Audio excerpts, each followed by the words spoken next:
So, namaskar everyone, and wishing you all a very pleasant evening. This is Vimi Chaudhary, the facilitator and the moderator of today's talk show, and I welcome you all on behalf of IHW TV, which is a social first initiative of IHW Media to publish news, original stories, and reproduced health and well-being content in a new age digital format. On behalf of them, I welcome you all to this very special talk show, which is being organized on a very significant and important day. As you know, worldwide today we are observing the World Rabies Day 2021. Now, this is a day which is held every year on September 28th. And if you're wondering about the very importance of this date, September 28th, this also holds a lot of significance, for this marks the death anniversary of Louis Pasteur, the first person to have successfully created a vaccine against rabies. And this is a day which is observed towards creating awareness among the people about rabies, about advocating them, also about rabies elimination globally. And it desires to bring together all the stakeholders on one platform, various organizations, various associations, people who are working in this field, the experts, in this fight against rabies, fight against a disease which is probably one of the world's deadliest diseases. And one of the world's deadliest diseases, and there is so much of ignorance which is attached to it. Now, if I just share with you the global status which is on rabies, there are close to 59,000 deaths every year from rabies worldwide, out of which 40% are children below 15. And if we take the India figure, as per WHO, there are some 20,000 rabies deaths every year in India. That makes some 36% of the total deaths globally. That means that 1 out of every third rabies death is happening here in India. So that's so alarming. Now, there is a goal which has been already set, a target which has been given by WHO towards the elimination of rabies, and that's the goal of 0 by 2030. So we are aiming at completely eradicating rabies by 2030. And as we are going to be talking to our experts, we are going to be discussing how approachable this target is. Now, further, as I said, that this is believed to be the world's deadliest disease, and this is world's deadliest vaccine preventable disease. So this is a disease which can be prevented, but unfortunately, this is highly neglected disease, so much so that it is yet to make it in India's priority list in the health sector. And then there are so many fears and myths and misconceptions and misinformations associated with this disease. And if you see, targeting that, the theme which we have for the World Rabies Day is rabies facts, not fear. And that is what our aim and focus is going to be as we take these discussions. We'll try putting the facts across. We'll try dispelling the fears and the myths and the ignorance and the misconceptions and the misinformation. Try raising awareness, educating people about rabies, which is, once again, I repeat, 99% fatal, but 100% preventable. So from signs and symptoms to causes to transmission to diagnosis to treatment after exposure, and then on the onset of symptoms, prognosis, and then most importantly, prevention. We will try covering this all in this 1 hour session which we have with our esteemed panelists. And joining us in this quest for knowledge and information on rabies, I am joined by 4 widely acclaimed national and international experts, academicians, policy advocates, and vaccine manufacturers. So let me now introduce them to all of you. We have the highly renowned Dr. M.K. Sudarshan present with us, the founder, president, and mentor of APCRI, that's the Association for Prevention and Control of Rabies in India, and of RIA, Rabies in Asia 2006 Foundation. Dr. Sudarshan is also the director at Kem Gowda Institute of Medical Sciences. He's also the chairman, Karnataka COVID-19 Technical Advisory Committee. He was a member of the Expert Consultation on Rabies of the World Health Organization, Geneva, from 2004 to 2017. He has conducted two WHO Geneva-supported national multi-centric rabies surveys in 2004 and 17. He has more than 100 research publications to his credit, and he's traveled widely. He's an international expert on rabies, and he's delivered many lectures worldwide. So thank you for taking our time and joining us today, and we look forward to demystifying rabies with you today. Thank you. Then we have, ladies and gentlemen, Padma Shri, Dr. Umesh Bharti, State Epidemiologist, State Institute of Health and Family Welfare, Department of Health and Family Welfare, Government of Himachal Pradesh. Dr. Bharti is working with the Himachal Pradesh government since '93. His exemplary work in the field of epidemiology has been an inspiration for many young professionals. Dr. Bharti has been a notable person for change in WHO guidelines also on RIG, that is immunoglobulins, used in rabies prophylaxis globally. So thank you, sir, for joining us today, and we look forward to healthy discussions with you, sir. Thank you. Really honored to also have Dr. Ravish H.S., Professor of Community Medicine at Kem Gowda Institute of Medical Sciences, that's KIMS, Bangalore. Dr. Ravish has more than 20 years experience in teaching. He has authored various national and international research journals. He's also written a textbook. He takes a special interest in the prevention and control of rabies and has contributed a lot towards the learning and research. He is a member of APCRI, that's the Association for Prevention and Control of Rabies in India, of Kutch, KACH, that's Karnataka Association for Community Health, Indian Public Health Association Rabies in India, and also of PSM, that's the Indian Association of Preventive and Social Medicine. So welcome to you, sir, also. And then we have Mr. Shakul Srivastava present with us, the Vice President and Head of the Human Health Trade Business, India and Nepal, Human Biologicals Institute, HBI. And in fact, HBI has emerged as a leading player in the vaccine segment in India and Nepal. So that's a galaxy of our eminent experts present with us today. Welcome everyone on board. And so we begin with these discussions. And I would like to, in fact, start first with Dr. M.K. Sudarshan. Sir, I would, in fact, would like to start with a very basic question, and as a layman, in fact, is rabies a bacterial or a viral disease? And as we widely understand, and that is more known to people also, that it is usually caused by a dog bite. So it is by a dog bite, or it can be by any other animal also. And if you can also reflect on that, if it is only by the bite, or there are some non-bite exposures also, like scratches or abrasions, they can also cause rabies. Yeah, thank you. Thank you very much. First of all, rabies is a viral disease. So the virus is bullet shaped, and it can only be seen under an electron microscope. So let us be very clear that it is a viral disease. And the next is the virus is present in the saliva of rabid animals. It is present up to 10 days before it shows the clinical signs in the animal, the rabies clinical signs in the animal. So when a dog bites, it may be apparently normal, but the saliva may contain the virus. So this must be kept in mind.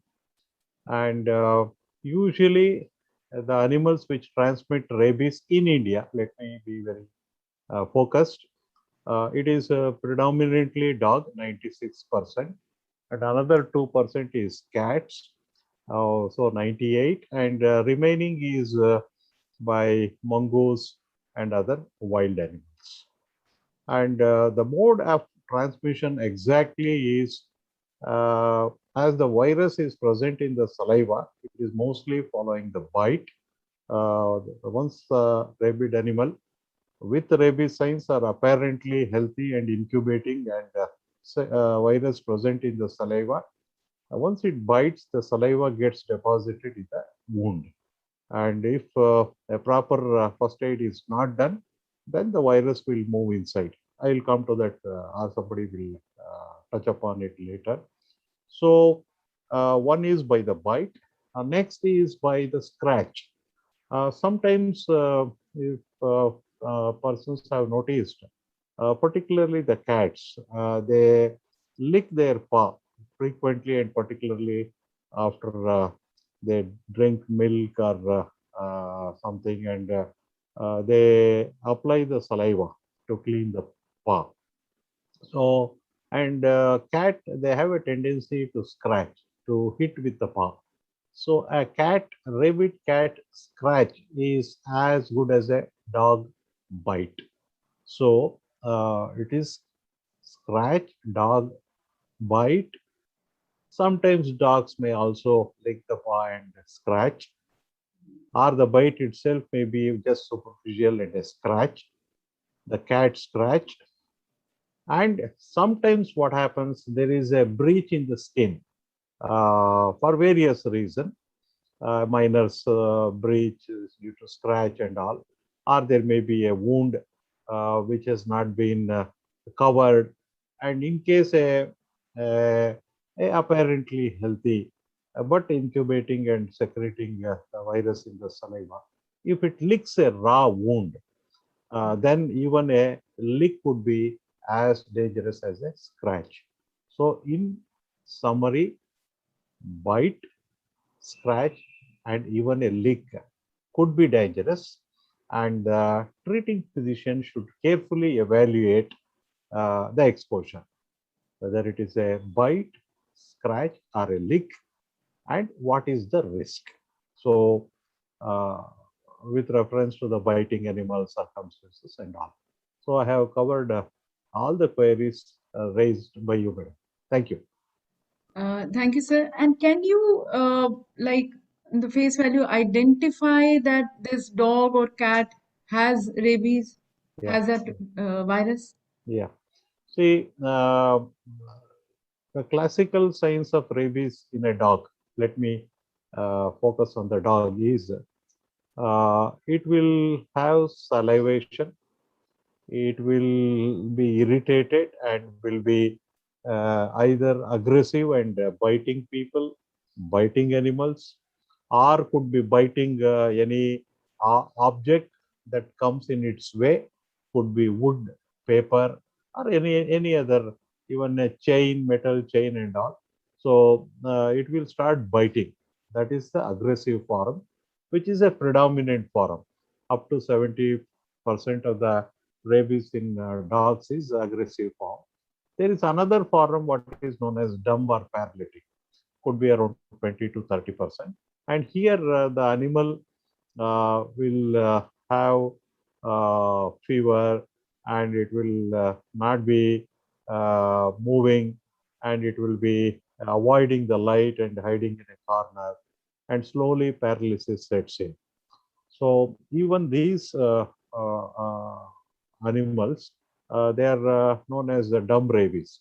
So they are also capable of transmitting rabies. And in fact, these animals, there will be some problem in their throat, and the owner will think, if it is a wound pet dog, that something is stuck in the throat, and he will try to remove, but there will be nothing. So then he may get accidentally exposed. So aggressive or the furious rabies, which is the predominant one, 70 or could be even 80%, depending on so many other local factors. And another 20 to 30% is the paralytic one. So this is something which we need to keep in mind when we are looking for rabies in a dog, or whether it is a rabid dog. Yes. Thank you, sir. Thank you. And if I can now request Dr. Umesh Bharti. Sir, what are the symptoms? I mean, once you have been bit by a dog which has the virus, symptoms, and do these symptoms appear immediately or after some time? How does a person know that, yes, even I have contacted rabies now? See, symptoms appear a few days before actual rabies. And most of the symptoms are paresthesia at the bite site, tingling sensation at the bite site, and then they slowly progress to hydrophobia, photophobia, phonophobia, and muscular paresis, and later on difficulty in breathing and ultimate death. So this is very fast, so within 3 to 5 days this all happens. So once symptoms start appearing, it's hardly difficult to survive. Before that, there are no symptoms. So once, suppose a dog has bitten me today, so it's going to be after, say, 3-4 days that No.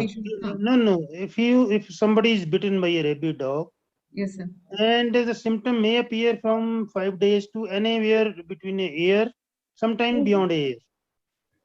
So once symptoms start appearing, then hardly 5 to 10 days survival is there.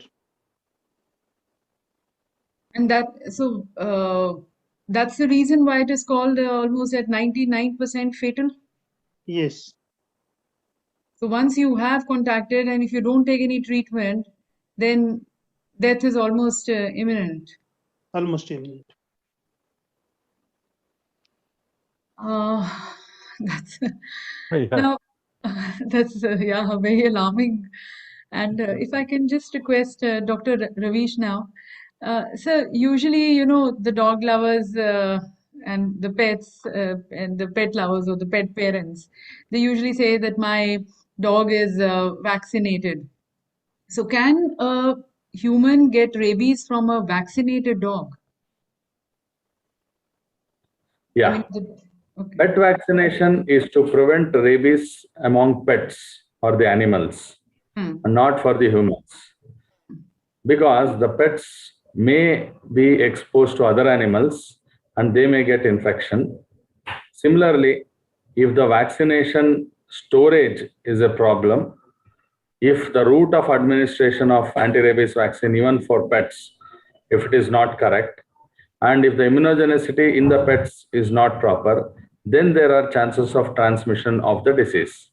Therefore, if they are exposed to even the pet animals, it is always better to start anti-rabies vaccine course and observe the dog or cat for 10 days.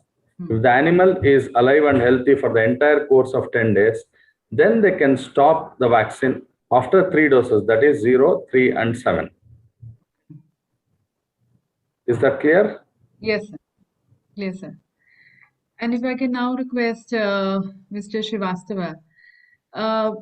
So there is more to do, and this question, in fact, has more to do with the attitudinal and the behavioral aspect. Again, we've seen in people feeding dogs in the colonies, but then, and especially the stray dogs. If you have the pet dogs, at least the owners are taking care of the vaccination part. But about the stray dogs, people continue to feed them, but no one is actually bothered about the sterilization and again the vaccination part. So how can a man or a child avoid getting bitten by an animal? And what to do and what not to do if you're suddenly attacked by a stray dog? Yeah, see, that's very interesting because by now you would have understood from our experts that prevention is the only thing that's very important for rabies, because ultimately there's no cure. Once infection sets in, it's a certain death. So while it's very good to feed animals and one must continue, but one has to be very safe as to not get bitten by any animal. So there are certain things which can be done by a common population or public. For example, if at all you are feeding a dog, let us keep the feed wherever it is, and you can be like little out of sight. Let them eat. You can see it from a distance because you are not sure about the behavior, that how they would attack. If at all one is attacked, if at all the situation comes, though it all happens in jiffy and you don't get enough time to protect yourself, as much as possible, try keeping something like whatever the cloth or bag you are holding in between animal and you. If not, the situation comes, at least one should try and save the head part, because it has been seen that infection closer to or bite closer to head neck region is more dangerous, and transmission is much faster than leg or hands or anywhere else. And if that situation occur, the first thing at home one should do, wash it properly. And as we understand very clearly, without any doubt, prevention is the only, can only save us from this deadly disease. So consult a doctor and go for vaccination. And my humble request and suggestion to all parents would be, please educate your children, because in this there is always a high risk group, and children are one among them. If children are bitten by chance or have got any kind of exposure with a stray animal, they should come and tell your parents. Just few months back, I read in newspapers, there was a child who was bitten by a dog. When he came home, parents did realize that there are some stretch mark, etc. They asked what happened. Child said, it was just that I had some, I fought with few friends, and it was just, I sustained few injuries, which was not the case. He was bitten by dog, and ultimately that child died because of rabies. So there should be enough encouragement from parents to tell all these things and educate them. That's most important. In whole entire that today the event that we are doing and the whatever the website we have created, which is an award-winning website, fearlessagainstrabies.com, it all talks about education. So once you are aware that getting contacted with a strange animal is dangerous, and if at all any type of contact has established, please, for God's sake, consult your physician and take adequate advice and vaccines if required. So that would be my piece of suggestion to all, that spread awareness about it. Yeah, and probably we can prevent it largely or eliminate by 2030 as we wish for. So the only way forward is prevention. And creating, only way forward is prevention. Even today it is only creating awareness. Absolutely. Can I add to what he's saying? Yes, sir, please. See, let me underline a very important incident in Himachal. There was a foreigner lady who was fond of dogs, and she was taking care of stray dogs in Chamba district, which is the remotest of the and most backward districts, one of the 100 most backward districts of the country. So he was taking care of stray dogs, and she was vaccinated. And I think in the due course, she must have been exposed to some rabid dog, and she did not took booster doses or whatever, and she died due to rabies. Such a unfortunate, because you are a dog lover, you are taking care of so many dogs, making food for them, preparing food for them, and taking care of their progeny, breeding them, all these things. And suddenly that person comes to, suppose we are working for rabies and someday we die of rabies. It was such a painful news for me, because people think once we have taken pre-exposure prophylaxis, and she was very educated, and they don't know that we can inadvertently get exposed to the rabies virus again, and we have to take regular vaccination. Yeah. I think point is needed to be emphasized for educated people, I'm saying. Absolutely. I totally agree, sir, because I've also seen in my colony, there are so many dog lovers, and whenever there's someone, there have been cases where the children have been bit, and if someone tries to raise a voice, there are always the dog lovers come forward that you're trying to do this and that. So it's like even the educated people, they need to be educated about rabies. And so, in fact, I also wanted, because at I times, think Dr. Sudarshan wanted to say something. Yes, no, sir. No. No, I will speak when my turn comes. Thank you. Thank you very much. Thank you. It's all yours, sir, anytime. No. Yes, sir. Yeah. And in fact, I wanted to ask Dr. Bharti only that, usually when, it was mentioned by Mr. Srivastav that as when the dog bites, one should be washing the area. Now, some people, they apply lemon juice and chilies and turmeric and all those, वो desi नुस्खे लगा के वो करना चाहते हैं. So is that the treatment, or is there some very specific treatment for rabies? And how do we again get across to people telling them that all this is not to be done, and this is a course of treatment to be taken, post-exposure Let me treatment. share with you my Himachal experience. People used to go to Jas to some water, holy water and all these things. Many people advised me to contact those people and learn from them how they treat the dog bites. So I was very perplexed, how they do it and how all this happens. But once we made prophylaxis free, there is nobody going to them. This is very unique because Himachal is one of the highest literate state. So that underlines a point that people fear, such a huge expenditure of, taking from 5,000 to 35,000. So that's how they try to take a course to alternate remedies. So once prophylaxis is free, I'm very sure 90% of these people will return to health system. They know everything. We call them ignorant. They are not ignorant. They don't have money to pay for the prophylaxis. So it's an expensive treatment. Sure. And if the state governments or the central government makes it free, then of course we can definitely it could make an impact. Yes. If I can now go to Dr. Ravish. So once bitten, I'm sure, with the child itself or whosoever is bitten, and then the parents around, everyone seems to be worried also. So does counseling help in these cases? You're mute. You're on mute, doctor. Oh. Okay. Dr. Ravish? Yeah. Sorry.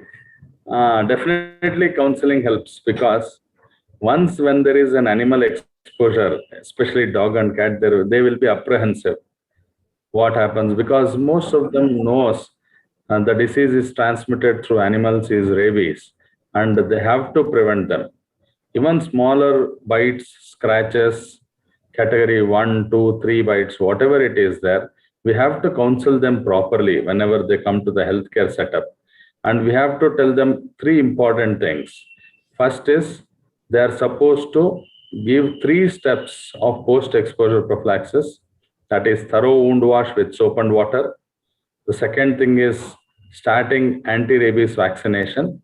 And if it is category 3 exposure, that means to say if even there is a small drop of blood oozing out from any of the wound, if there are multiple wounds, or even if it is a small scratch, even if there is a small drop of blood, that is considered as category 3 exposures. Then they are supposed to take rabies immunoglobulin or rabies monoclonal antibodies into the wound. That is most important thing. The second important issue is we are supposed to counsel them, since the vaccination is for 1 month almost, that is for 28 days. We are supposed to counsel them to complete the entire course of vaccination. The compliance to entire course of vaccination is a must in a dreaded disease or a lethal disease like rabies. The third important thing in the counseling is the do's and don'ts. Most of them will ask the same question, whether the child can take bath, whether the child can eat non-vegetarian, whether the child can drink milk. All those things we are supposed to clarify them through counseling, that nothing to be worried if they take all the 3 steps of post-exposure prophylaxis properly. Nothing to be worried. Only thing is they are supposed to complete the entire course of vaccination. That is what we are supposed to counsel them. And similarly, we have to tell them if they have a pet in their home to take pre-exposure prophylaxis, all of them. That is ideal. And we have to inform them to tell their children also, to tell that whenever they get any animal scratches or bites or anything, they have to report it, and they should not scold them and fear them. They are supposed to do it and bring their child to the hospital or where there is healthcare facility where they can avail the post-exposure prophylaxis. That's all they are supposed to do it. And so where exactly, like in our body, how does it affect? Like it affects the central nervous system, the brain, the blood. How does the virus travel in the body? Whenever there is a bite, the virus will be deposited in the tissues where there is a bite. it gradually, it may take some time. That is what we call as incubation period, which starts within few days, or it may take few months to years also. Gradually, they multiply there and slowly enter the peripheral nerves. Through the peripheral nerves, it goes to the central nervous system. From the central nervous system, once again, it descends back to all the organs and the systems inside the body. That's how it spreads. So, before it goes into the nervous system, we are supposed to tackle the virus then and there itself. That's why when we give RIX or rabies monoclonal antibodies, which are ready-made anti-rabies antibodies, which neutralizes the virus in the tissues itself, if the virus has entered the tissues. And wound wash is of utmost importance in the beginning at home itself or in the hospital if they have not done it, because most of the viruses, whenever there is a wound, I think all of us know that whenever there is a bite, the animal will secrete saliva and the viruses are there in the saliva. It may be deposited over the wound surface. Therefore, that is also important and plays a major role. So we can, as far as the treatment is concerned, we can arrest it before it reaches the central nervous system. Definitely. That's why it is 100% preventable disease. And we have to start anti-rabies vaccination and complete the course. Thank you, sir. Thank you. If I can now come to Dr. Sudarshan. Sir, Yes. since the last 1.5 years, the major concentration of the health sector has been on COVID. In fact, we've shifted on COVID and it's been COVID vaccine. So has the impact of COVID impacted rabies campaign and rabies prevention movement?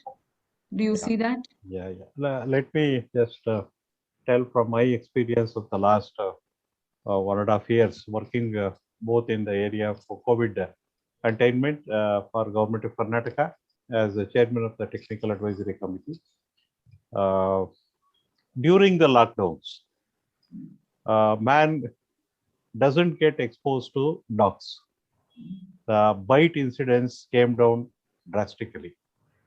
And also, consequently, the cases of rabies have dropped. I have the statistics, but let me not go into those details. That is number one. And the second thing is, when the COVID waves were there, first wave, second wave,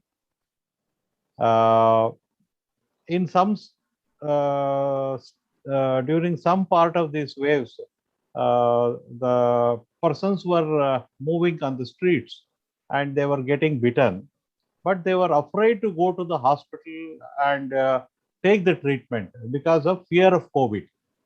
So, and also there was initially last year, there was some disruption in the availability of COVID prophylaxis in the hospitals.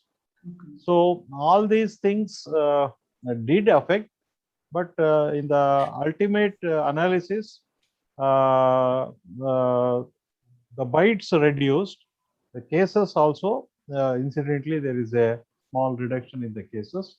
But now that everything is almost open, including in Kerala, so I think we are back to the pre-COVID times by and large, and we expect the scenario to be like what it was in 2019. Now there is another aspect which confuses this rabies prophylaxis. I think should I tell now? One is COVID infection and rabies prophylaxis, COVID vaccination and rabies prophylaxis. When a person is infected, COVID infection, by and large, he will be in the home isolation. So, home isolation, as we all know, practically, there is not very strict. They come out of the house and they may get exposed to the adjacent neighborhood dogs, where a person may get bitten, or person may get bitten by the domestic dog itself. So then the issue will be, he is COVID infected, home isolated with a dog bite. Yeah. Domestic dog or neighborhood dog or a neighborhood stray dog.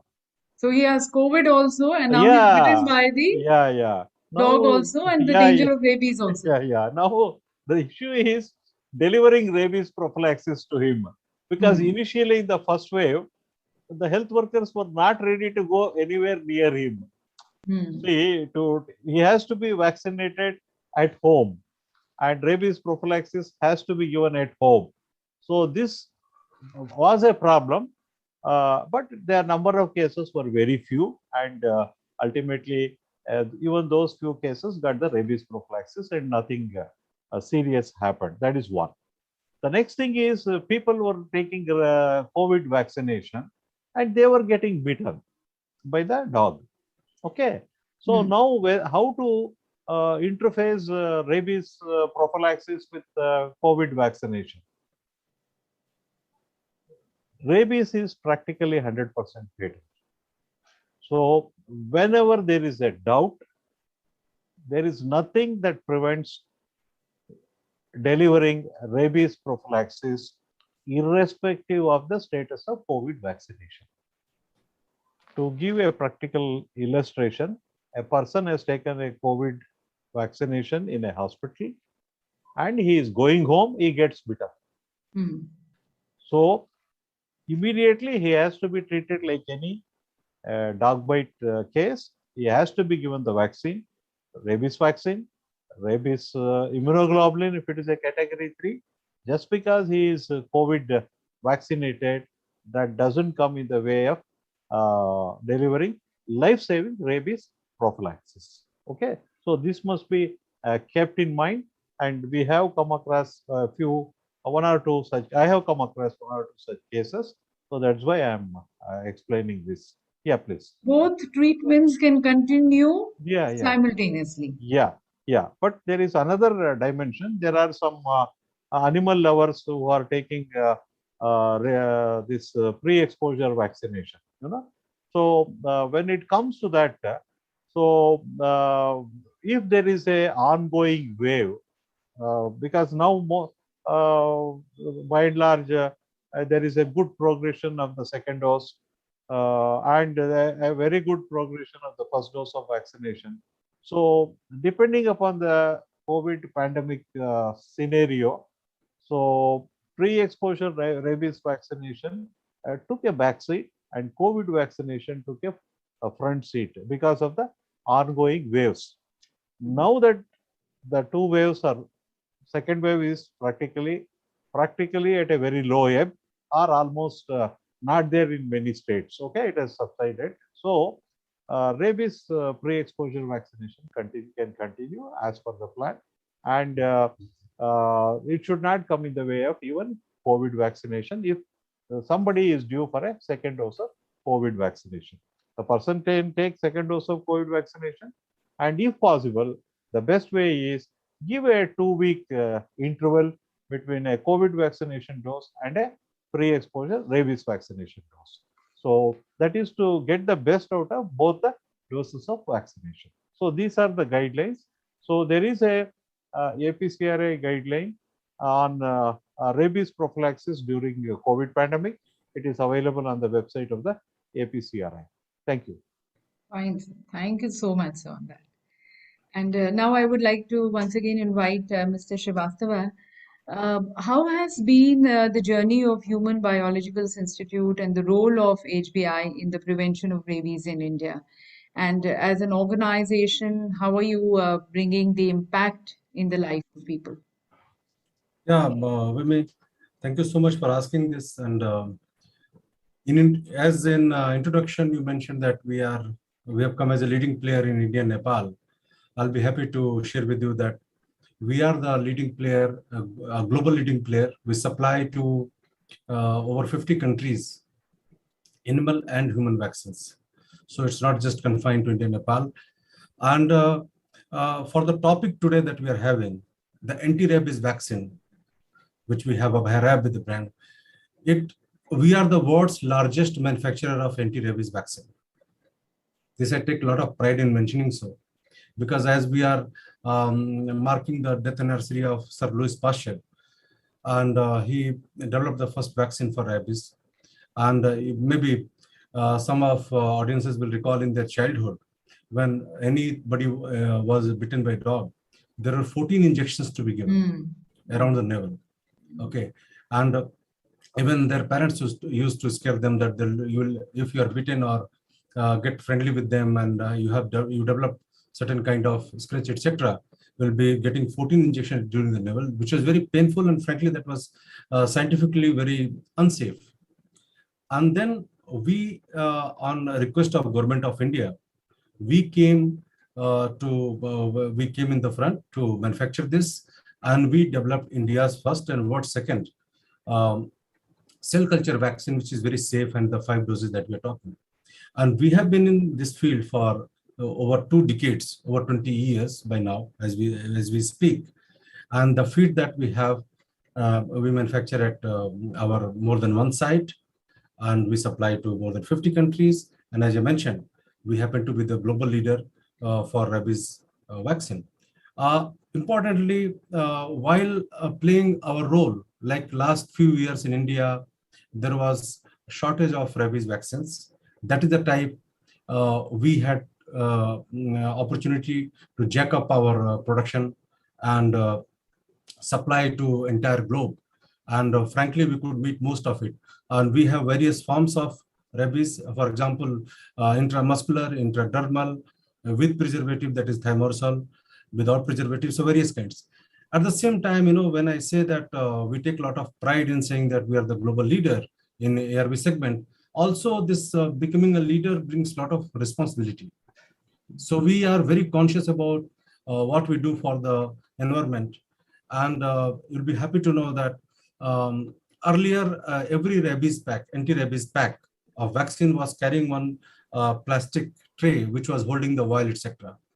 We replaced last year a plastic tray with paper tray. By just this single action, we are reducing 160 tons of plastic per year from Mother Earth. That's the power of one small initiative, one small action. And I came to know that there are various companies who are also willing to adopt this idea, because this idea is in interest of humanity per se. And then as we realize that these days, digital mediums are very common. Like everybody has almost, even in rural area, because if you see the number of deaths, mostly it is in rural areas also. And children below 15 years of age, particularly, there is school going, etc. They play with dogs. So nowadays we see that a lot of like WhatsApp or Facebook, etc., a lot of digital mediums are available. Then we thought, why not to have a medium where we can spread awareness.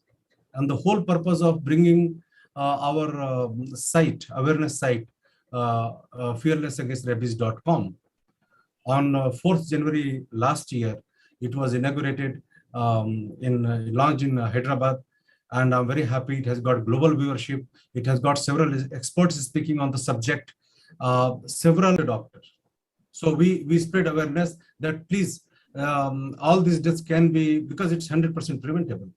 So if everybody takes caution and takes proper doses of vaccination and support from the doctor, advice of the doctor, and as Dr. Ravish was talking, the completion of entire vaccination, not a single death will happen with rabies, and that's what we are aiming for, and that's what we are working for, all put together.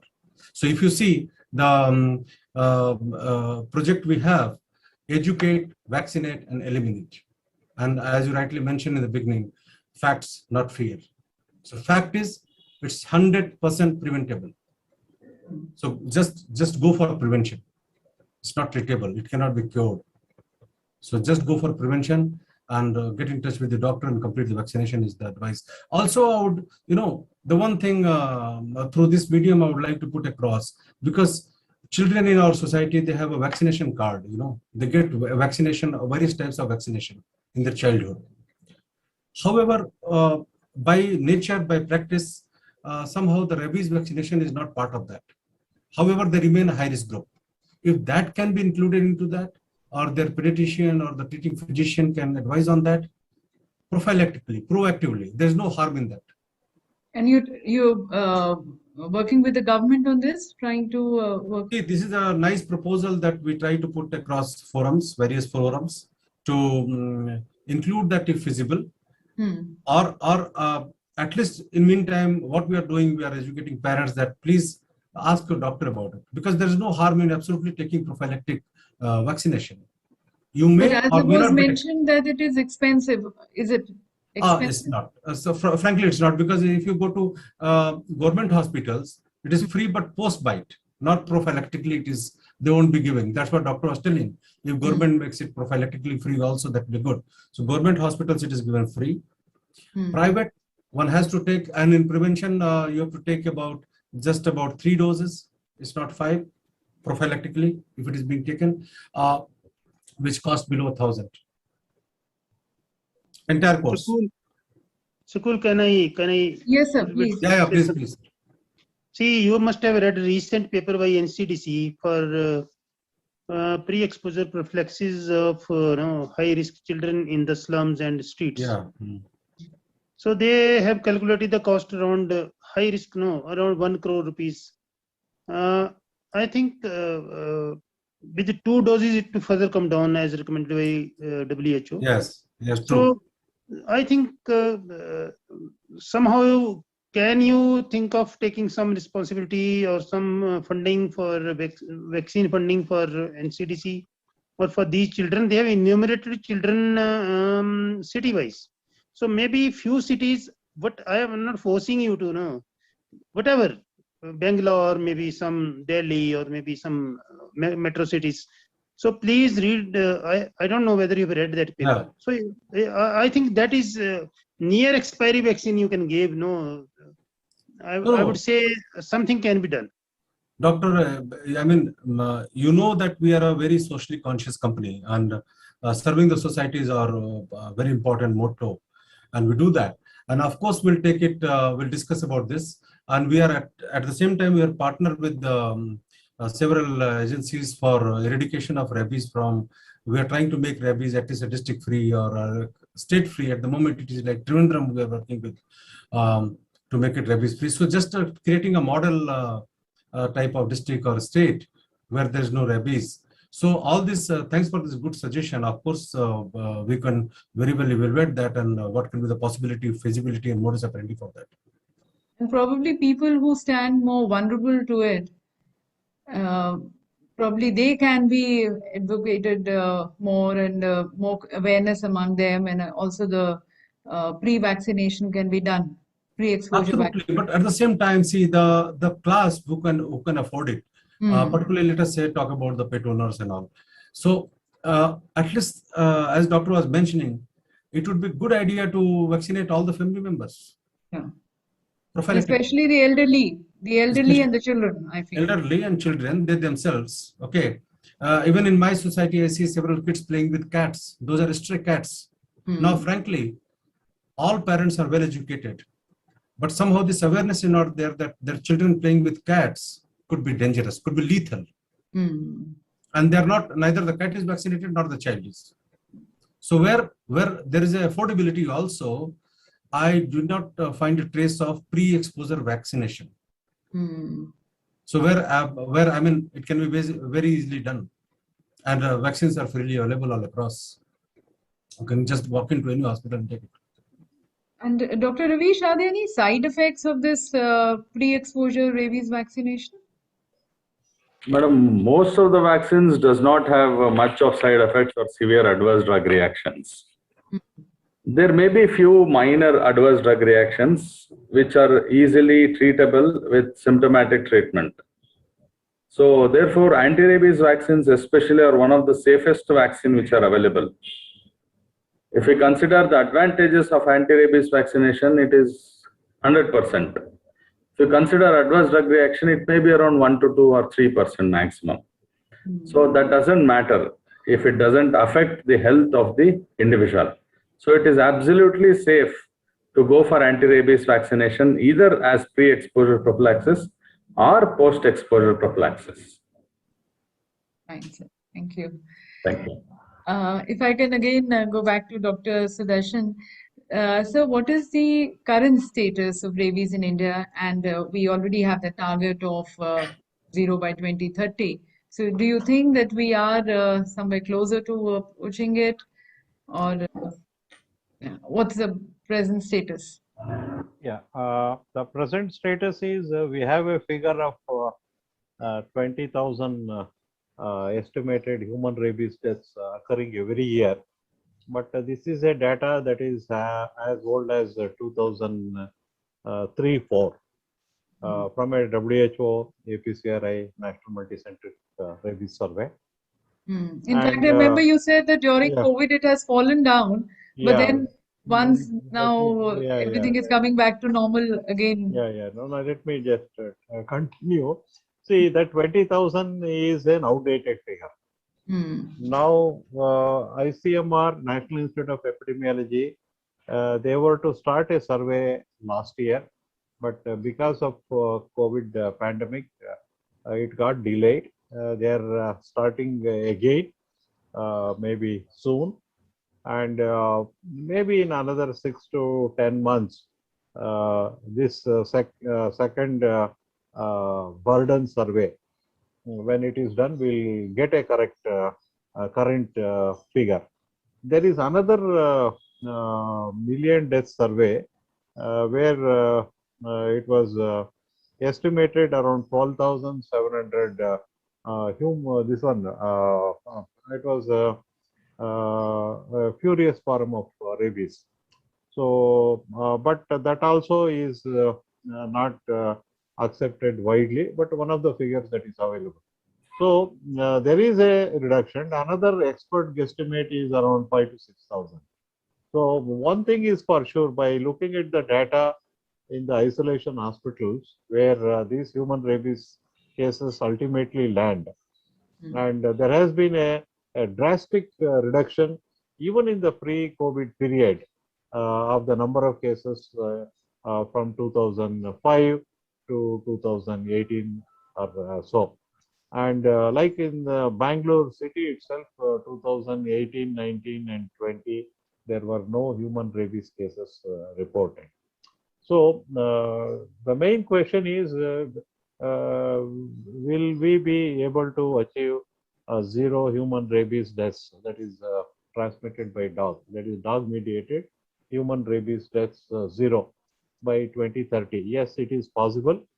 The only thing is we will have to approach it as per the national guidelines, and as health is a state subject, if all the states are involved in this endeavor, and it is achievable. It is achievable that there shall not be any human rabies deaths by 2030. So the guidelines have been released today by the Union Health Minister, and in the coming 9 years, many places, geographical areas are already human rabies free. But if this can be enlarged to the districts and then to the union territory or the states, we can definitely achieve a human rabies free India by 2030. Thank you. Thank you, sir. Thank you. In fact, I'll come to the policy part, but before that, just again going back to Dr. Ravish, because you are an academician and a researcher. So, do we? I mean, as it is, the maximum cases happen in children. Can't we have a chapter in the school? Children are created towards that. There's more awareness created, or do we have already? Or are we working with the state governments and the others, the education department, and how do we educate the children apart from, the parents being educated and spreading awareness? Definitely, madam. It is apt to have a chapter on prevention of rabies because children are very common. They are playful in nature. They are exposed to dogs nearby their house, in the grounds, near the schools, in the playgrounds, and everywhere. So they have to know what is it and how to prevent the disease. And in Karnataka, I think 5-6 years back, they had a small chapter on prevention of rabies from KIMS only, and Sudarshan sir, I think, also knows it, that we have given to the NCERT. That was for the 7th standard students. So similarly, all over the country, since sir has already told, the state has to take the front line to do all these things. It is always better to definitely give some education with regards to prevention, how to prevent animal bites, first thing. If there is an animal exposure, then they should not fear, they should report to their parents in the home. And similarly, the children are the best people to tell their parents to take them to a doctor. And they will definitely insist, if they are convinced, they can insist their parents and also the neighbors to go for complete course of vaccination, as well as rig or RMAP administration into the wounds. And child to child education is one of the best things. If one child knows, all the children in the school, entire children will come to know in a matter of few days. So that is its advantage. Thank you. I think that also answers the question which we received from the audience. I'm a pet parent and I'm often being bitten by stray dogs. How can I protect myself and my children? So it covers that. Thank you. Now I would like to come again to the policy part, and thereby I would like to request Dr. Bharti. So what, in your opinion, are the current challenges which is actually towards rabies prevention, and how are we trying to address it? What's stopping the states or the government in creating more awareness? What are the challenges which you see, sir? The challenges are, I think, leadership challenge, because it is an intersectoral problem. So doctor don't want to talk to a veterinary doctor, and veterinary doctor don't want to talk to forest people, and everybody think it's not my responsibility. So I think One Health is the answer to it, and somebody has to take the responsibility. Even if they are not listening, somebody has to persist. No, somebody has to go to all the intersectoral people and tell them that it's our collective responsibility. Only then the rabies can be, be controlled. That's the biggest challenge. Probably that's the solution, sir. But then what is being done towards it? Are we trying to have a more collaborative approach? I mean, why are there still silos and people not coming together? That is the problem, and I think One Health is the issue. We should, I think, hello. Yes, sir. One Health is the issue we should collectively, I think, address. And I think Dr. Sudarshan can be a better person to answer this, because he has a long experience. Yeah. Why thank this you. is not? Yeah. Thank you. Thank you, Dr. Umesh Bharti ji. So you see, the main activities that have been identified to bring down human rabies cases are making rabies prophylaxis available widely and free of charge. So one is making rabies vaccines and immunoglobulin available free of charge in the government hospitals, and using the mass media and educate the people about utilizing these free services, so that all dog bite cases, they receive free rabies prophylaxis. That is from the medical side. And from the veterinary side, the main activity that has been identified is the mass dog vaccination. So that has to start in an organized way. And here it is a great challenge where the municipal corporations, the Jilla Parishads or the ZPs, they come into play in the rural areas, and also animal welfare organizations will come into the play. So this mass dog vaccination is something which is a great challenge. And if this mass dog vaccination gets picked up and progresses well, and the rabies PEP in the humans is also widely practiced, and there is a good post-exposure rabies prophylaxis in all the bitten individuals, that itself will greatly bring down to the extent that from the current 4-digit figure, we will take it as a 4-digit figure of human rabies deaths in the country. It will, in a matter of 3 to 4 years or a maximum 5 years, it will come to a 2-digit figure. Easily, it will come to 2-digit figure. So it is not that it is not possible. So anyway, it has been launched today by Government of India, and soon the states will have to come on board, because ultimately it is the states and the union territories, because the health is a state subject.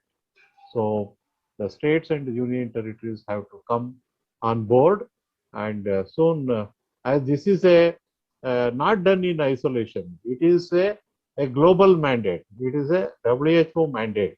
So Government of India is signatory to the WHO declaration of zero human rabies deaths by 2030.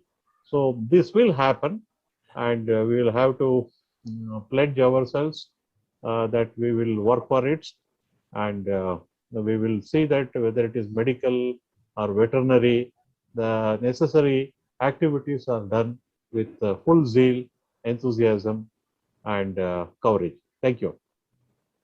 Thank you, sir. Sir, but just pardon my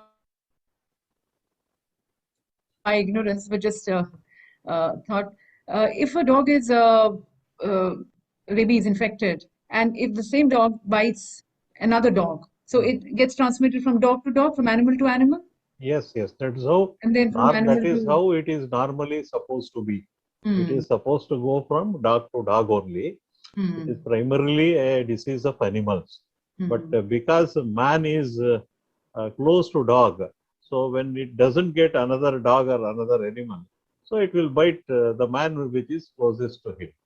So, yeah. And then you spoke about the mass vaccination of dogs.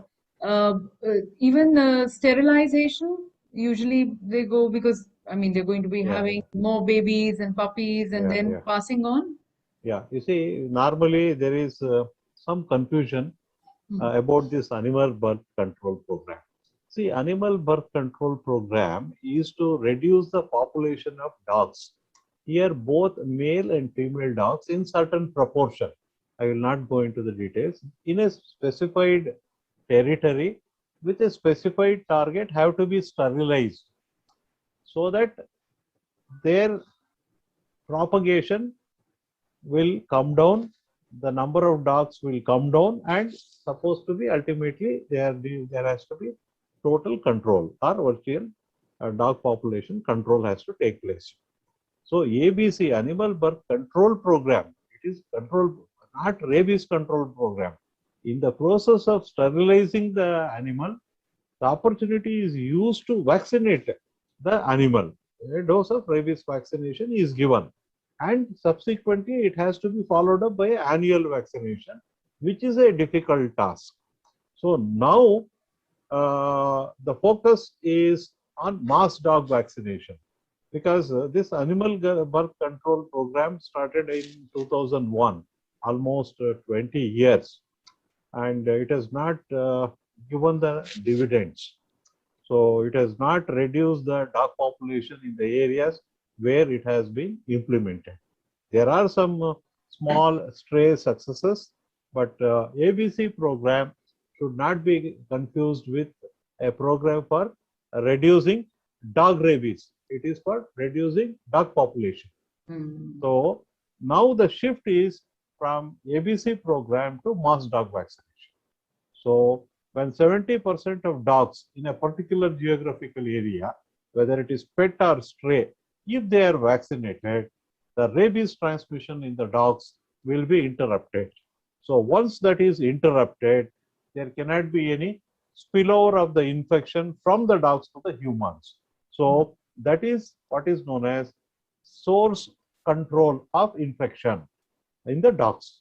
So when mass dog vaccination becomes successful, and those who are getting bitten are getting rabies PEP timely, completely, and those who are at risk, those that is animal, what you can say, animal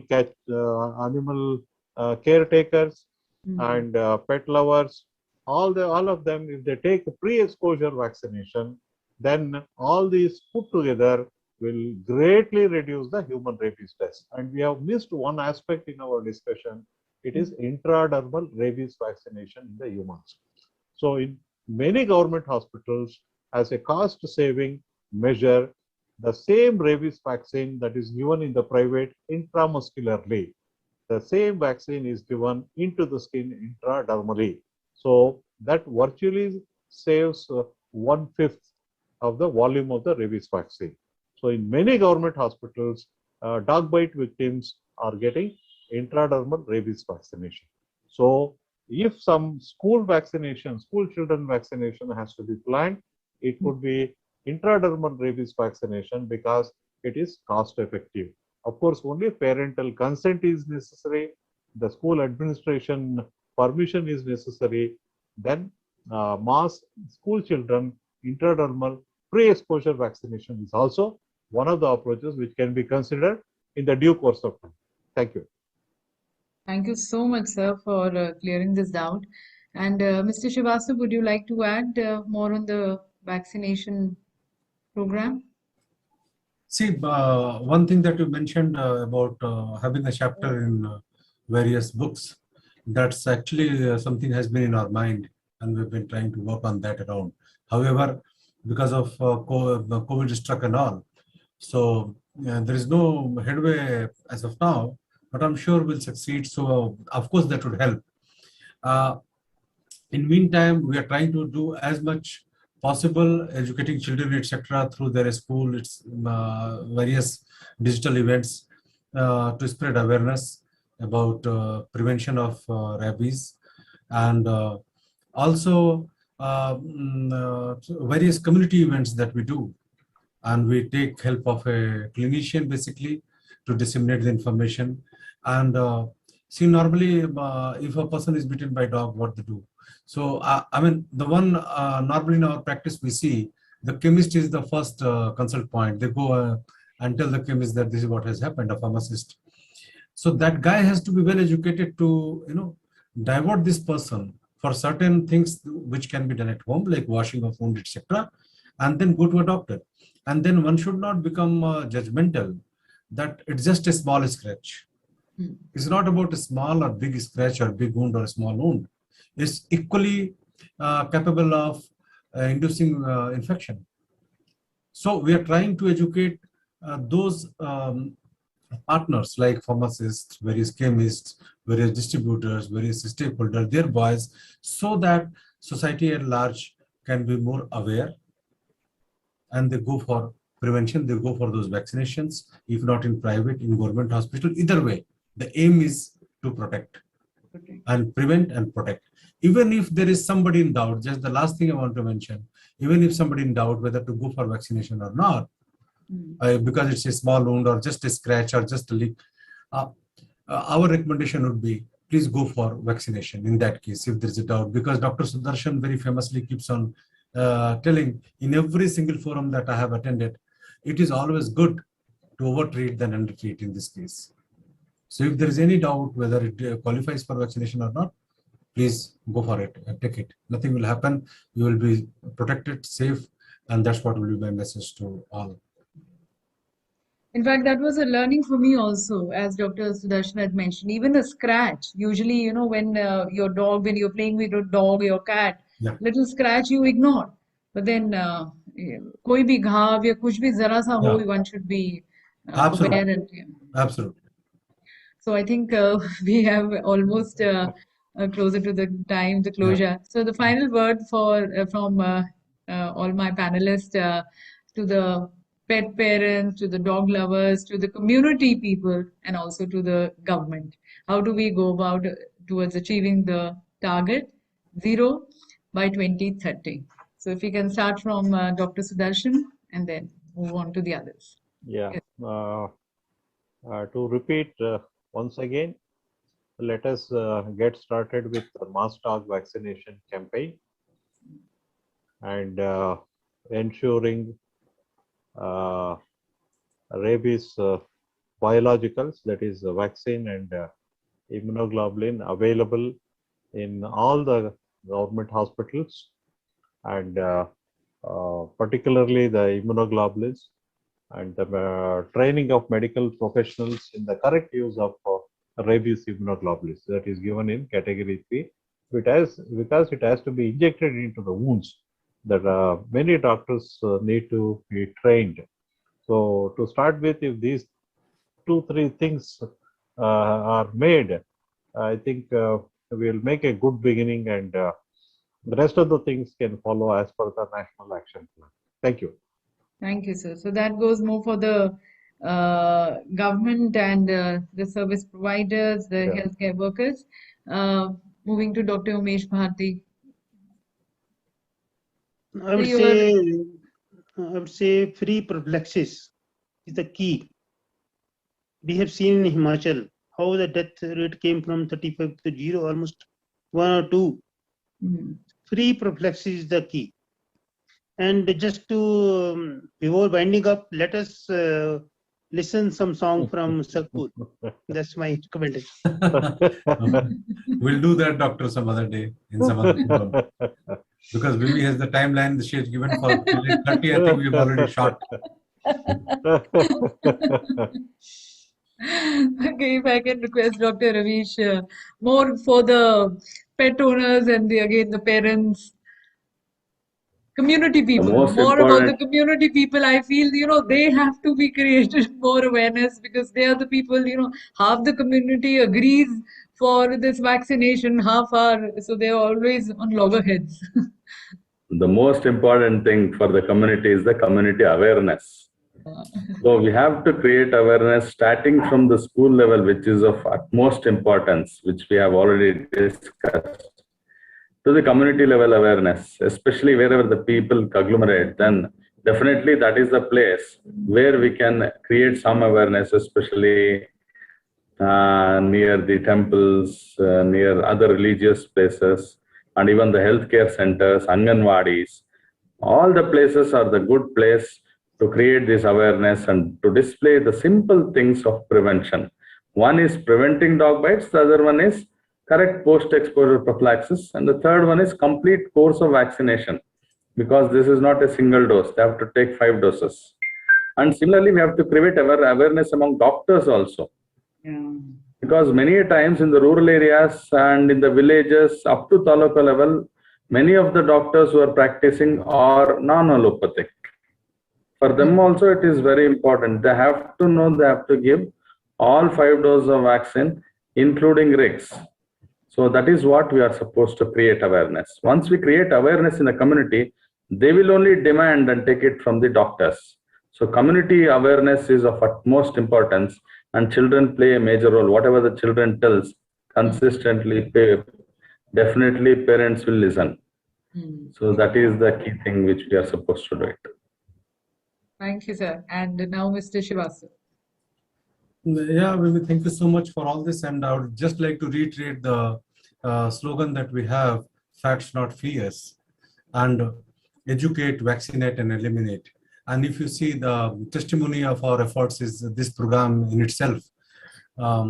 This program entirely, if you see right from the word go till now, we have been only talking about awareness, because having clearly understood that it's 100% lethal, 100% fatal, but 100% preventable, that's a good news. And we have those mechanisms available in very affordable range for everyone. Government hospital to private hospitals, and these vaccines are time tested, so there's no one should not fear that what would happen. So I would encourage today's generation to be aware of it. This is something is totally in our hands to protect ourselves, protect our neighbors and society, and continue to do the good for animals, of course, but be safe. And I would say that take a pledge, as Dr. Sudarshan was saying, that we will together work for it, together fight for it, and by 2030 we should make this place, this country and world rabies free. Absolutely, and that's possible. We are working for that. Let's join hands together. Dr. Shakur, until there is no music till the last man in the village. There is no rabies free. Yeah, I agree. And it is more, I think, yes, prevalent in the urban areas, but also in the rural areas. And rural areas, there's more ignorance, and of course, the cost attached is there. So that is Absolutely, it's so the all last across. mile we have to take It's the all message. across, because several cases we get in the good cities also. You know, even in the affluent classes, we got that there is a pet animal and a child of that millionaires just being with that pet and get some scratch and dies eventually. It's so painful. It's just because of lack of awareness. So all of it can be prevented, and we are all for it. So I think educate, as you said, educate, vaccinate, and eliminate, and That's it. fear not. And fear not. So thank you to all our eminent speakers for this excellent piece of information and guidance which you've shared with all of us. And to all the participants, hope it has been beneficial, informative to all present. We have been able to demystify rabies for you and remove that fear and myth. So thank you And once maybe again. before we close, on behalf of Human Wellness Institute, I would like to thank Dr. Professor Dr. Sudarshan, Padam Shri Dr. Umesh Bharti, Dr. Avish, and of course to you too. I mean, taking so much of interest in the subject, because apparently I saw that you were totally engrossed and trying to understand every bit of it. So thank you for being a nice, because we're all tired after the day work, and keeping us awake and fully alert till now is a good job done by you. Thank you so much. In fact, thank you so much. And let me confess, when I got this assignment of moderating the session, even I stood as a complete layman and an ignorant. And I was just confined to yes, कि वो dog bite और फिर वही 14 injection या 5 injection and all that. So it was very informative. Yeah. Thank you so Great. much. Thank you. Thank you so much. Thank you. Thank you.